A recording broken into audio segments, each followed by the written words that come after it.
ग्यारस माता की जय। ग्यारस माता की कथा करो आप सामने। अच्छे लगे तो लाइक और सब्सक्राइब जरूर करो। जो परिवर्तनी एकादशी या वामन एकादशी की कथा आपके सामने बोल रही हूँ, आपने अच्छी लगे तो लाइक और सब्सक्राइब जरूर कर जो।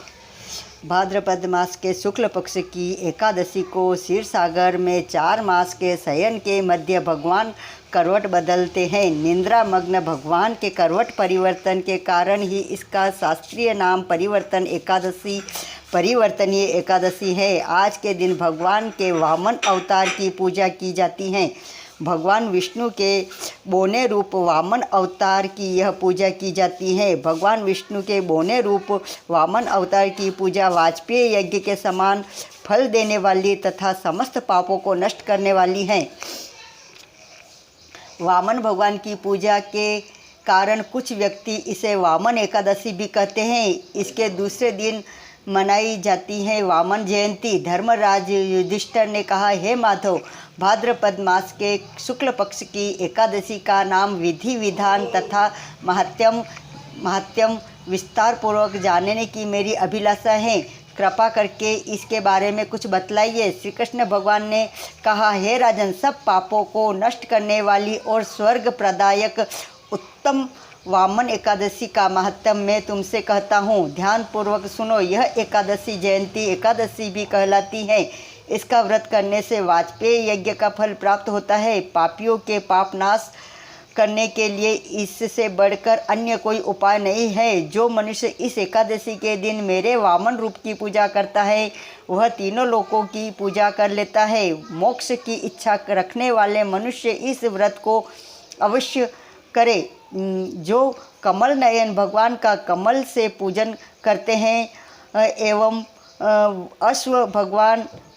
अवश्य भगवान के समीप जाते हैं। जो भाद्रपद शुक्ल पक्ष एकादशी को व्रत और पूजन करने का पुण्य फल प्राप्त होता है, सभी को इसी परिवर्तनीय एकादशी का व्रत अवश्य करना चाहिए, क्योंकि इस दिन भगवान विष्णु क्षीर सागर में अपने 4 मास के शयन के मध्य करवट बदलते हैं। भगवान के ये वचन सुनकर युधिष्ठिर बोले, हे भगवान, मुझे अति जिज्ञासा हो रही है कि संपूर्ण सृष्टि का संचालन करते हुए आप किस प्रकार सोते और करवट लेते हैं।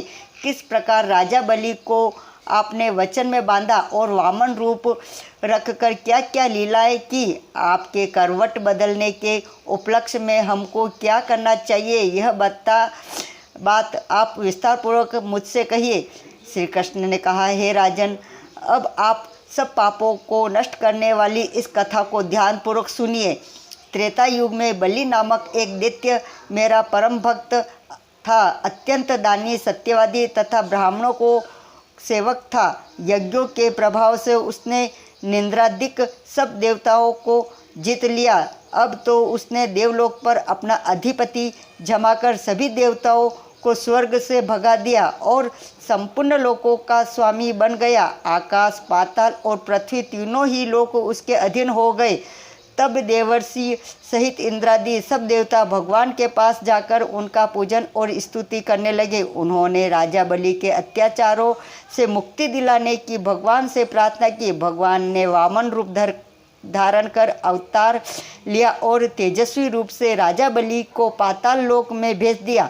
यह वार्ता सुनकर राजा युधिष्ठिर ने पूछा, हे जनार्दन, आपने वामन रूप धारण करके उस महाबली दैत्य को किस प्रकार जीता। श्री कृष्ण भगवान बोले, मैंने वामन रूप धारण करके बलि से 3 पग भूमि की याचना करते हुए कहा कि मुझको 3 पग भूमि दे दो, इससे तुम्हें 3 लोकों के दान का पुण्य प्राप्त होगा। राजा बलि ने इसका तुच्छ याचना समझकर मुझसे कहा कि 3 पग भूमि तो कुछ भी नहीं होती। मैंने उससे 3 पग भूमि देने का संकल्प लेकर अपने त्रिविक्रम रूप को बढ़ाकर भूलोक में पद, भूर्वलोक में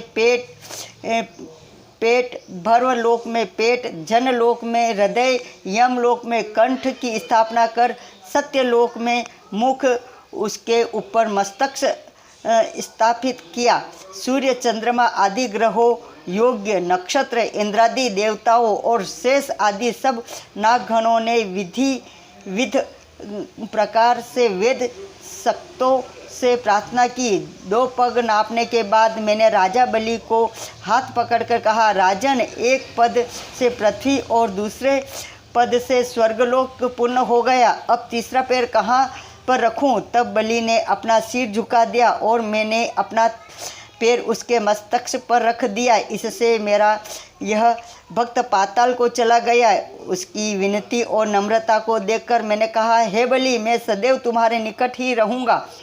विरोचन के पुत्र बलि के कहने पर वहाँ पर भाद्रपद शुक्ल पक्ष परावर्तनीय एकादशी के दिन बलि के आश्रम पर मेरी मूर्ति स्थापना हुई और दूसरी क्षीर सागर में शेषनाग की पीठ पर हुई।